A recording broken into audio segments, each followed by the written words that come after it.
Hello बच्चों, class 9th। कल अपन ने क्वेश्चन नंबर 3 कर लिया था। क्वेश्चन नंबर 1 2 3 कल अपन ने 3 किए थे।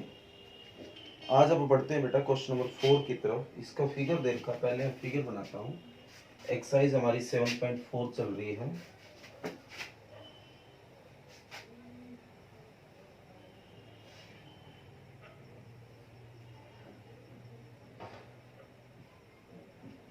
ठीक है बेटा, अब देखते हैं इसलिए क्या बताया गया है। AB and CD are respectively the smallest and longest side of a quadrilateral ABCD। मतलब जो AB है वो सबसे छोटी साइड है। मतलब इन चारों साइडों में जो सबसे छोटी है वो AB है और जो सबसे बड़ी साइड है वो CD है। हमें अभी तक ये बात का पता चला है। शो दैट, अब हमें शो क्या करके दिखाना है। जो एंगल A है वो बड़ा होगा एंगल C से एंड एंगल बी जो बड़ा होगा एंगल डी से। ये दो चीजें हमें शो करके दिखानी है। ओके बेटा, उम्मीद करूंगा आपको फिगर समझ आ गया है। अब जो शो करके दिखाना है वो भी आपको समझ आ गया है कि वो क्या है और कैसे करना है। सबसे पहले देखो, मैं इसको प्रूव करना चाहूंगा, तो आप ऐसा करो, इसको इससे मिला लो। मिलाए बेटा, एक ये एंगल बन रहा है, एंगल 1 नाम दे दो इसको, 2 नाम दे दो इसको, 3 नाम दे दो इसको, 4 दे दो। आप आइए इस ट्रायंगल में, इन ट्रायंगल ABC। तो आप बताओ, अभी इसने क्या कहा था, जो AB है वो सबसे छोटी साइड है, तो मतलब इस साइड से भी छोटी है वो AB है। BC बड़ा होगा AB से। ओके बेटा, जो BC है वो AB से बड़ा होगा, तो मतलब BC की अपोजिट एंगल कौन है बेटा, BC सबसे बड़ी साइड का जो अपोजिट एंगल है वो भी बड़ा होगा। ये हम करते आ रहे हैं।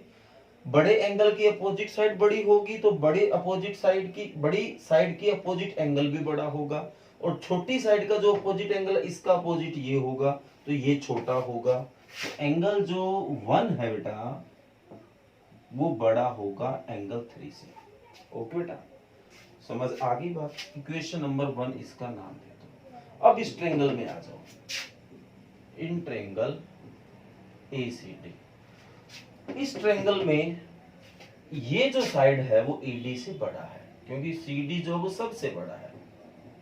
ओके बेटा, CD इससे बड़ा है तो CD का अपोजिट एंगल कौन होगा बेटा, 2 होगा, वो बड़ा होगा। ये अगर छोटी साइड है तो इसका एंगल भी छोटा होगा अपोजिट। ये इक्वेशन 2 आ गया।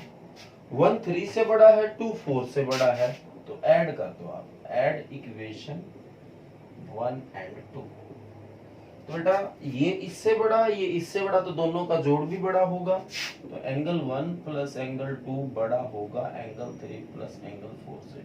तो एंगल 1 और 2, मतलब 1 ये रहा, 2 ये रहा, तो पूरा कंप्लीट ए हो गया। देखो ये और ये जोड़ के ए एंगल बन गया। इसी तरह एंगल 3 प्लस 4 पूरा जोड़ के क्या बन गया, सी। तो देखो क्या हमें यही प्रूव करके दिखाना था। तो उम्मीद करूंगा आपको ये चीज बढ़िया समझ आई है, क्योंकि जो चीज हमें प्रूव करके दिखानी है वो हमारी प्रूव हो चुकी है। इसके बाद बेटा आप आगे बढ़ते हैं। अब आप इसको इरेज करते जाए, मतलब ये आपको यहां बनाना है नीचे द्वारा।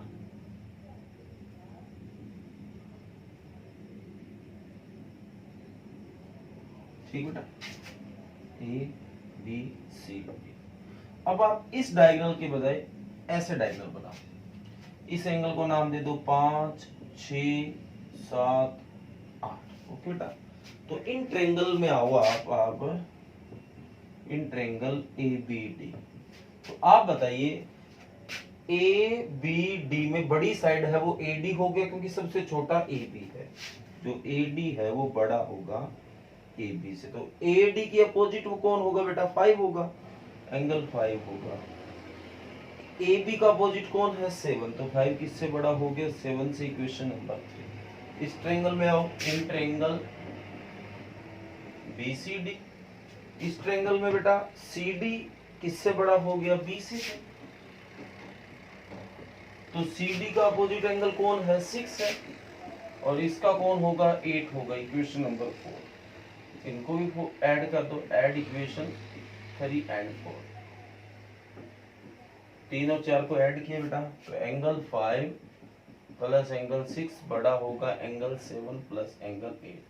5 और 6 मिलके क्या बन गया, एंगल बी बन गया।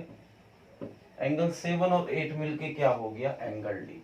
क्या हम यही प्रूव करना चाहते थे? बिल्कुल बेटा, आप यही प्रूव करना चाहते थे, जो कि आपको उम्मीद करूंगा बढ़िया तरीके से समझ भी आ गया होगा, जो हमें प्रूव करना चाहते थे। ओके बेटा, तो ये क्वेश्चन नंबर 4 है। अगर आपको ना अब भी समझ आया हो तो बेटा बता देना, बाकी इजी क्वेश्चन है ये, इतना मुश्किल नहीं है।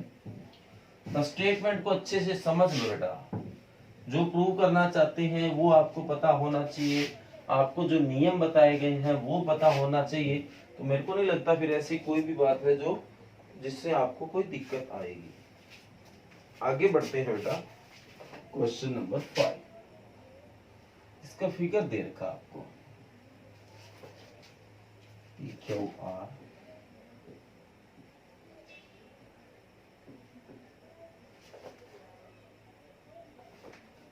ये डैश लाइन है, बाकी इससे कोई फर्क नहीं पड़ता। क्या है इस फिगर में, कहता है जो PR बड़ा है PQ से, PR बड़ा है PQ से,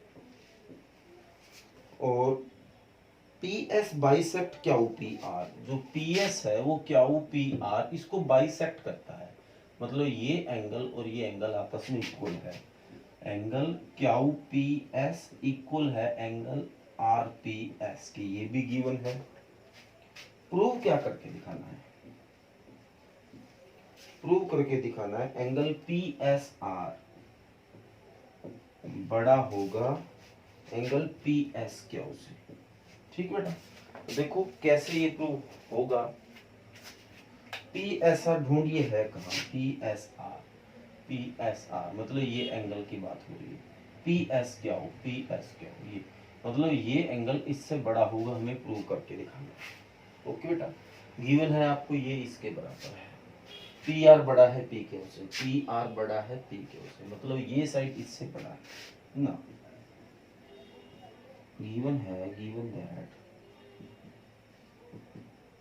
PR बड़ा होगा PQ से, ये इससे बड़ा होगा, तो बेटा इस ये साइड बड़ी है ये छोटी है, तो इसका अपोजिट एंगल भी बड़ा होगा। तो एंगल क्यू, इसका अपोजिट एंगल एंगल R है, इससे बड़ा होगा। ओके बेटा, अब आप दोनों तरफ ये जो एंगल है वो जोड़ दो आप, तो एंगल क्यू इस तरफ भी आपने जोड़ दिया RPS, और इस तरफ भी आपने जोड़ दिया RPS। कोई गलत नहीं किया बेटा, दोनों तरफ एक जैसी चीज जोड़ी है, तो दिक्कत क्या है। ओके, तो एंगल क्यू पड़ा है इस साइड, जो RPS है उसकी जगह मैं QPS भी लिख सकता हूं, क्योंकि RPS और QPS एक ही चीज है।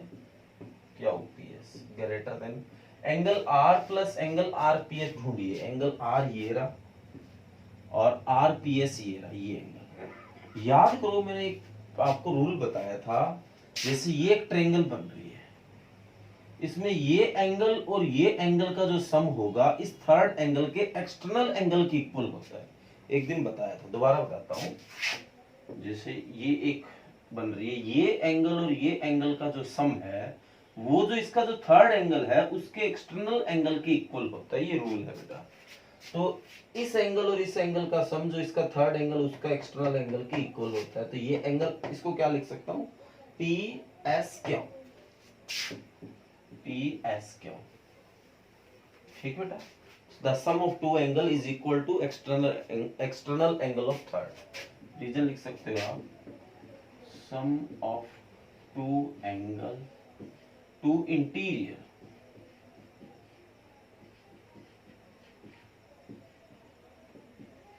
angle of triangle is equal to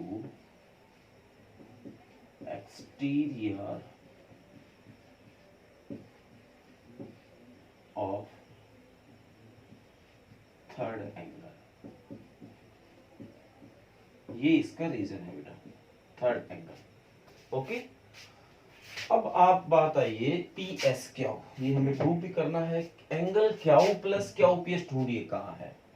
Q तो ये रहा और क्यू पी एस ये रहा, मतलब ये एंगल और ये एंगल सेम ही बात होगी, थर्ड एंगल के एक्सटर्नल के इक्वल होगा। ये है थर्ड एंगल, इसको क्या लिख सकता हूं मैं, P S R greater than P S Q. तो क्या हमें यही प्रूव करना था, P S R is greater then P S Q. Okay बेटा, तो उम्मीद करूंगा आपको बढ़िया समझ आया है। एक रूल है जो कि हमने पहले कर रखा है, इसको शायद 7th चैप्टर में कहीं किया था, पूरा एग्जैक्ट याद नहीं आ रहा कौन सी एक्सरसाइज थी, पर ये रूल अपन ने किया हुआ है।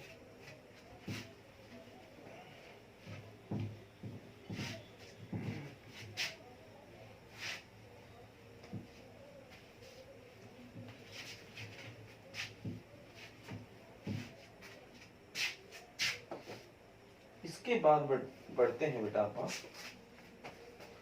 6 क्वेश्चन पे।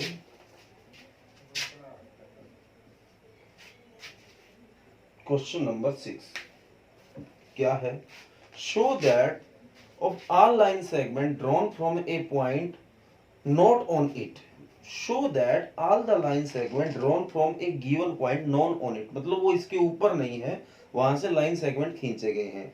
The perpendicular line segment is shortest, जो परपेंडिकुलर लाइन सेगमेंट है वो सबसे छोटा होगा। एक बेटा लाइन है, ये जैसे अपन एक लाइन ले ली, अब एक पॉइंट लेते हैं जो इसके ऊपर नहीं है, मान लेते हैं वो यहां ले लिया, इससे काफी सारी लाइनें खींचो आप, जैसे ये खींच ली आपने, ये खींची और ये मान लो बिल्कुल सीधी आपने लाइन खींच ली। तो प्रूव करके दिखाना है जो आपने ये परपेंडिकुलर खींचा है वो सबसे छोटा होगा, मतलब जो परपेंडिकुलर है 90 डिग्री के साथ है वो इन सब में छोटा है, ये प्रूव करके दिखाना है। तो अपन इसका नाम देते हैं A B C D E, ठीक है बेटा। तो आप आते हैं, सबसे पहले हमें प्रूव क्या करके दिखाना है, परपेंडिकुलर साइन लगा दिया मैंने, A B is shortest, okay. तो इन ट्रायंगल अपन एबीसी में आते हैं, एबीसी में आप बताओ एंगल जो बी है वो कितना है बेटा, 90 डिग्री है। तो बी ए से भी बड़ा है, बी सी से भी बड़ा है, angle B is greater than angle A and angle B is greater than angle C.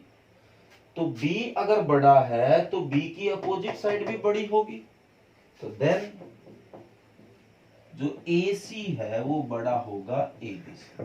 Okay बेटा, इक्वेशन नंबर 1 बना दिया। इसी तरह आप इन ट्रायंगल ABD में आओ, तो इसमें भी तो B 90 डिग्री है, B जो है वो D से बड़ा है और B जो है वो A से बड़ा है। तो अगर B एंगल बड़ा है तो अब इसको भूल जाइए आप, ये कोई साइड है, क्योंकि हमारे जो ट्रायंगल है वो ABD है। तो AD जो है वो अब बड़ा हो गया AB से, ओके बेटा, मतलब AB अब भी छोटा है। तो अब आप आइए इन ट्रायंगल ABE, ओके बेटा, यहां भी तो B 90 डिग्री है, B कितना बेटा 90 डिग्री। तो B अगर यहाँ 90 डिग्री है तो B A से एंगल से भी बड़ा है और B E एंगल से भी बड़ा है, B बड़ा है एंगल E से और B बड़ा है एंगल A से, ओके बेटा, B E से भी बड़ा है और B A से भी बड़ा है। तो B की अपोजिट साइड अब कौन है, AE से बड़ा कौन है, AE किससे बड़ा है, AB से। आपने यहाँ पे 3 पॉइंट लिए, C लिया, D लिया, E लिया। आपने एक चीज गौर की होगी, कितने भी आप पॉइंट ले लो, AB है वो इन साइडों से औरों से छोटा ही आ रहा है। तो वी कैन सी दैट, ये इक्वेशन नंबर आप 2 नाम दे दो, ये 3 दे दो, तो we can see that by equation 1, 2 and 3 AB is shortest side, ठीक बेटा, AB is shortest side। तो यही हमें प्रूव करना था, AB जो है वो परपेंडिकुलर है, तो ये सबसे छोटी साइड हो गई बेटा, ओके। तो ये हमारा क्वेश्चन नंबर बेटा 6 था। और इससे हमारा जो एक्सरसाइज 7.4 है वो कंप्लीट हो गया है। अब बेटा इसमें आप अगर एग्जाम्पल की तरफ आए तो इसमें एक ही एग्जाम्पल है, एग्जाम्पल नंबर 9, जो कि इजी है, इतना मुश्किल नहीं है बेटा। तो एग्जाम्पल नंबर 9 एक ही क्वेश्चन है, वो मैं आपको करने के लिए दे रहा हूं। एग्जाम्पल नंबर 9 ये क्वेश्चन आपको अपने आप करना है। और ये एग्जाम्पल नंबर 9 होते बेटा हमारा चैप्टर नंबर 7 है वो पूरा हो जाएगा। ओके बेटा। और अगर एग्जाम्पल नंबर 9 आपसे ना हो बेटा, कोई भी प्रॉब्लम आए तो आप कमेंट कर देना। नेक्स्ट वीडियो जो बनाऊंगा बेटा, जो कल आपको आपके पास आएगी, उसमें ये करवा दूंगा। ओके बेटा। तो 9th एग्जाम्पल आपको अपने आप करना। और फिर कॉपी में बेटा बार बार मैं कहता रहता हूँ, जो मैं आपको रिटर्न वर्क देता हूँ वो फिर कॉपी में साथ साथ बेटा पूरे करते रहिए। तो ये वर्क था बेटा आज राइट करने का। अब बात आई रिवीजन करने की, तो कल अपन ने 6.2 के 3 सम कर लिए थे बेटा। तो 6.2 के 3 सम कर लिए, शायद उसमें 6 है, सारों में 6 थे उसमें। तो इसमें 3 सम मैंने कल आपको दिए थे। आज आपको जो 6.2 एक्सरसाइज है उसका सवाल नंबर 4, 5, 6, मतलब 3 सवाल। एक्सरसाइज 6.2 का क्वेश्चन नंबर 4, 5, 6, ये 3 क्वेश्चन रिवाइज करने हैं आपको, और जो राइट करने हैं वो आपको बताई दिए हैं। एक्सरसाइज 7.4 का क्वेश्चन नंबर 4, 5, 6 और एग्जाम्पल नंबर 9, एक ही एग्जाम्पल बेटा इस एक्सरसाइज में, जो कि आपको अपने आप करना है। और अगर आपको ना समझ में आए तो कमेंट कर देना बेटा, नेक्स्ट वीडियो में सोल्व करेंगे। ओके बेटा, थैंक यू, कर लेना।